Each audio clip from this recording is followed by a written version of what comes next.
Hello friend, Radhe Radhe, जय माता दी। आस्था चैनल में आप सबका स्वागत है। मेरी आज की गीत जो है सोहर गीत है फ्रेंड, आप सब जरूर सुनिएगा। कृपया फुल वॉच कीजिएगा। चैनल पे तो सभी लोग अभी नए हैं क्योंकि ये चैनल ही नया है। आप सब सुनिए और चैनल को सब्सक्राइब कीजिए। और मेरे गीत आप सबको कैसी लगती है फ्रेंड ये ज़रूर बताइएगा, कमेंट कीजिएगा। और जैसे मेरे पुराने चैनलों का आप सब प्यार और दुलार दे रहे हैं, वैसे ही मेरे नए चैनल को भी प्यार और दुलार दीजिए। मेरा ये नया चैनल है आस्था पांडे गीत भोजपुरी, जो कि बहुत ही अच्छा है फ्रेंड। आप सब सब्सक्राइब कीजिए और इस पे भी नए नए गाने आप सबको सुनने को मिलेंगे। आप सब प्लीज़ गीत को सुनिए और कमेंट कीजिएगा। जय माता दी। बईरी फरेला जो पेदार हो हमार मन बईरी पर, बईरी फरेला जो पेदार हो हमार मन बईर पर। ससुर हमरे दुख समझ ले ला दिहले बईरिया, ससुर हमरे दुख समझ ले ला दिहले बईरिया।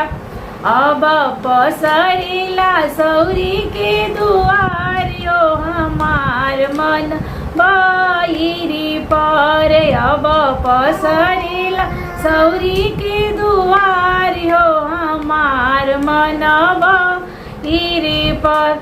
सासू हमरे दुख समझ ली काटी, सासू हमरे अस झगड़ा हिन काट दिहली बईरिया, सासू हमरे अस झगड़ा हिन काट दिहली बईरिया।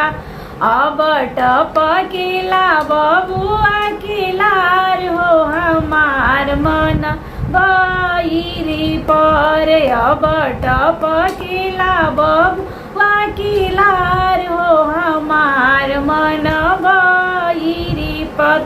अब बईरी फरेला जो पेदार हो हमार मन बईरी पर।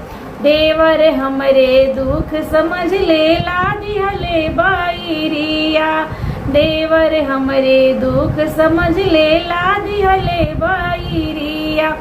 अब पसरेला सौरी के दुआरी हो हमार मन बईरी पर। अब पसरेला सौरी के दुआरी हो हमार मन बईरी पर।